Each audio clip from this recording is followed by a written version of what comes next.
यदि जितने भी सरकारी विभाग और साथ ही साथ जितने भी जो प्रशासनिक व्यवस्था अगर ख़त्म कर दिया जाए, या तो प्राइवेट कर दिया जाए, या तो थाना मुकदमा जितना तरह से होता है प्राइवेट कर दिया जाए, या तो ख़त्म कर दिया जाए, तो क्या होने वाला है इस देश में। जय भीम, नमो बुद्धाय। मैं मेघलाल बौद्ध, आप देख रहे त्रिशूल लाइव टीवी।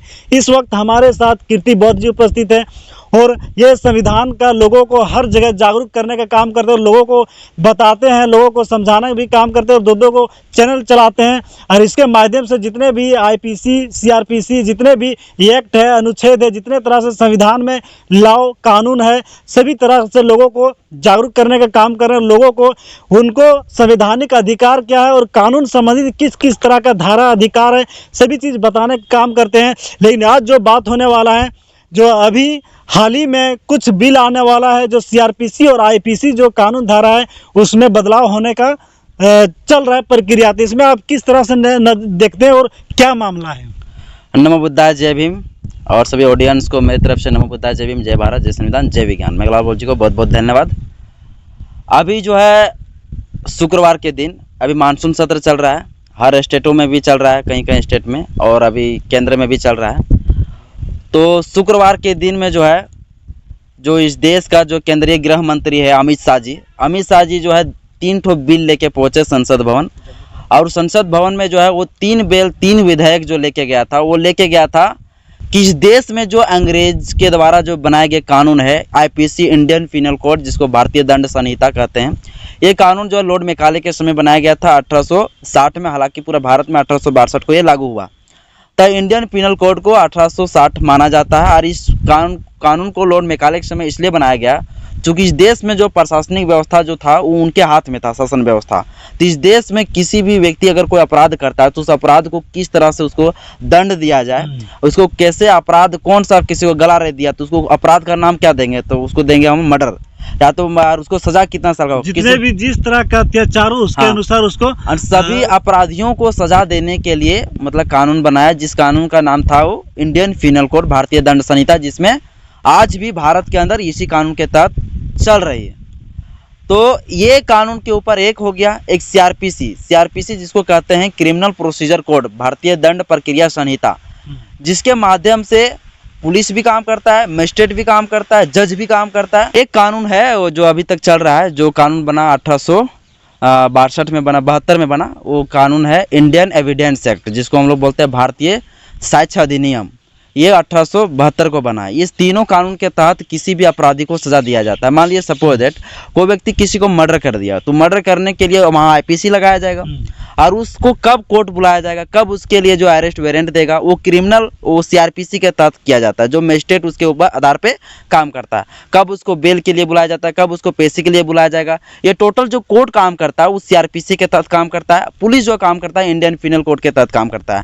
ताकि एक अपराधी को अपराधी सिद्ध करने के लिए आईपीसी भी जरूरत है, सीआरपीसी भी जरूरत है, इंडियन एविडेंस एक्ट भी जरूरी। क्योंकि अगर किसी व्यक्ति को अगर मर्डर कर देता है तो उस मर्डर करने वाले व्यक्ति को साक्ष्य कैसे पता चलेगा, सबूत कैसे पता चलेगा। उस सबूत के लिए हो सकता है कुत्ते की जरूरत पड़े, तो सीआईडी कुत्ता की भी आवश्यकता पड़े, कुछ मशीन की जरूरत पड़े। यानी जो प्रक्रिया उसको पूरा अपराधी को सिद्ध करने के लिए, सबूत को जुटाने के लिए जो प्रक्रिया होगा, उस प्रक्रिया के लिए कानून बना दिया गया अलग, जिसको कहा जाता है इंडियन एविडेंस एक्ट। ठीक ना, 1872 में बना।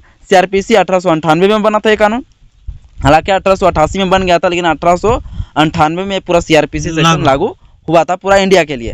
तानी सीधी से कह सकते हैं कि आईपीसी के बिना, सीआरपीसी के बिना और एगो इंडियन एविडेंस एक्ट के माध्यम के द्वारा, बिना इन तीनों के बिना तीनों के कारण कोई भी व्यक्ति को सजा दिया ही नहीं जा सकता है। लेकिन अभी जो है वर्तमान में संशोधन करने की बात चल रहा है। मैं इसके ऊपर ज़्यादा अभी नहीं बोल सकता हूँ कि आगे क्या होने वाला है, क्योंकि जब बिल पूरी तरह से जब रिपोर्ट आ जाएगा तब मैं बताऊंगा। लेकिन अभी जो चला है, अभी बिल लेके गया था गृह मंत्री अमित शाह जी, वहाँ पे बात को रखें कि अंग्रेज द्वारा बनाए गए कोई भी कानून इस देश में नहीं चलेगा। जैसे 1860 में बनाया गया आईपीसी, उसका कहना है कि अब जो है इंडियन पिनल कोड का नाम बदलकर हम दूसरा कुछ कर देंगे। ठीक है, अच्छा। अब इंडियन पिनल कोड को बदलकर दूसरा नाम क्या कर देंगे, तो वहाँ पे बोला गया कि अब हम इस कोड को नाम देंगे इंडियन जुडिशियल कोड, आईजेसी 2023, यानी इंडियन जुडिशियल कोड, जिसको कहते हैं भारतीय न्याय संहिता। जहाँ पर भारतीय दंड संहिता था वहाँ कर देगा भारतीय न्याय संहिता 2023 इस नाम से उसको जाना जाएगा। इसके बाद बोला गया कि आप दंड प्रक्रिया संहिता जो है वो दंड CRPC को नहीं कहा जाता है, उसको कहा जाएगा CD, जिसको कहा गया मतलब ये हो गया ICDC। इसके मतलब ये हो गया कि इंडियन सिविल डिफेंस कोड, यानी भारतीय नागरिक सुरक्षा संहिता 2023 के नाम से इसको जाना जाएगा, CRPC को। और इसके बाद इंडियन एविडेंस एक्ट को EAI के नाम से जाना जाता है, यानी IEA के नाम से जाना जाएगा, यानी इंडियन एविडेंस एक्ट। इस नाम से इस तीनों कानून को अब जाना जाएगा, यानी कि IPC अब पूरी तरह से उसका नाम चेंज हो जाएगा। जहां भारतीय दंड संहिता कहते थे वहां हम लोग को अब बोलना पड़ेगा भारतीय न्याय संहिता 2023। इस तरह से संशोधन कर रहा है, लेकिन उसमें कुछ IPC सेक्शन है, शायद उस IPC सेक्शन के ऊपर भी बदलाव कुछ करने वाले हैं, जो कि अभी हम नहीं बता सकते हैं, शायद करेंगे। जो अभी चल रहा है उसको नाम केवल बदलने का कोशिश कर रहे हैं। हाँ, हर चीजों का बदलने का प्रयास कर रहे हैं। तो ये भारत देश के लिए यही मुद्दा है, ये भारत देश को यही चाहिए नाम बदलने का। ये भारत देश में जितने भी जनता उसको रोजगार चाहिए। कुछ दिन पहले अभी जो है यूनिफॉर्म सिविल कोड के बारे में बहुत चर्चा हुआ, अभी भी सुर्खियों में बना है, अभी तक ये ट्रोल में ही चल रहा है, कंट्रोवर्सी में चल रहा है। यूनिफॉर्म सिविल कोड भी सरकार इसी तरह से लाया। अब इसी तरह से अब IPC आने के देश के अंदर जो भी कानून है, हो सकता है कि देश के अंदर जो भारत का जो संविधान है उस संविधान को भी आप धीरे धीरे बोलेंगे ये नहीं चलेगा, ठीक है। इस तरह से संविधान को भी बदलने का प्रयास करेंगे, शायद ये लोग का ये मानसा है, क्योंकि सभी के ऊपर ये संशोधन कर रहे हैं। एक्चुअली तो संविधान के ऊपर जो है काफी ज्यादा संशोधन कर चुके हैं, मतलब संविधान की पूरा किडनी जो होता है सब कुछ तो खा ही गए हैं, सिर्फ ऊपर से जो है दिखावा दिखा रहे हैं। इस संविधान को पूरा भ्रष्ट क्या स्थापित करना वो चाहता है, किस तरह इस देश में जो है हम क्या कहें, वो मनुस्मृति स्थापित इस देश में चाहता है वैसी विधि हो जिस विधि में सिर्फ जो आज से वर्णों का मतलब अधिकार हो और दलितों का जो नुकसान हो। 5000 पहले से जो लागू था मनुस्मृति, वही उसका मनसा होगा, शायद यही मानसा हो। क्योंकि मैं अभी डायरेक्ट खुल के नहीं बोल सकता यही तो मानसा है, लेकिन मैं तो जनता सोचने वाली बात है, जनता को सोचना चाहिए, क्योंकि सभी चीजों के ऊपर बदलाव हो रहा है, तो हो सकता है कि भारत के संविधान के ऊपर भी बदलाव हो जाएगा।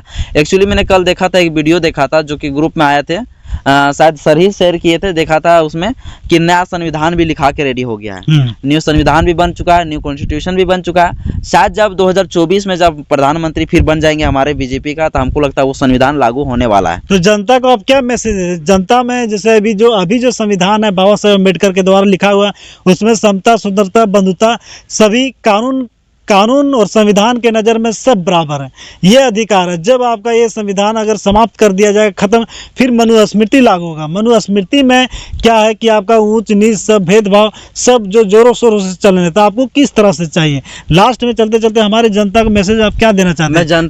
मैं जनता को यही कहना चाहता हूँ कि जब इस देश में भारत का संविधान खत्म हो जाएगा तो इस देश में जो है लोगों को कोई आज़ादी नहीं होगा। जैसे आपका माइक है ना, माइक आपका छीन लूंगा मैं, क्यों? क्योंकि ये आपका आज़ादी नहीं है, आपका फंडामेंटल राइट्स खत्म हो जाएगा। आपके साथ जब शोषण होगा तो आप उसके लिए आवाज़ नहीं उठा सकते, आप आंदोलन नहीं कर सकते, आपका हर राइट्स खत्म हो जाएगा, आपका हर अधिकार, शिक्षा से वंचित कर दिया जाएगा, आपका यानी कुछ भी आपका अधिकार नहीं होगा, जमीन कुछ भी पढ़ाने, हर चीज़ शिक्षा से वंचित है, हर चीज़ों को मतलब पूरा अधिकार को खत्म कर देंगे। फिर वही समय आ जाएंगे ढोल गवार शूद्र पशु नारी सकल ताड़ना के अधिकारी। जिस तरह से ढोलक को पीटा जाता है उस तरह शूद्रों को पीटो अगर ये लोग अधिकार मांगेंगे तो यही होने वाला है। इसलिए जनता के लोगों से मैं ये कहना चाहता हूँ, अपने समाज के लोगों से, पढ़िए लिखिए और देश के संविधान को बचाने के लिए रास्ते पे उतरिए, क्योंकि भारत का संविधान ये कहता है कि हम हर तकलीफों का मुकम्मल जवाब हूँ, कभी वक्त मिले तो पढ़ना मैं भारत का संविधान हूँ। इसलिए हर तकलीफों का जवाब सिर्फ एक ही है, भारत का संविधान। जय भीम, जय भारत, जय संविधान, जय विज्ञान। धन्यवाद। ये हमारे कीर्ति बौद्ध जी है जो संविधान के लोगों को ज्ञान देते हैं, लोगों को जागरूक करने का काम करते हैं।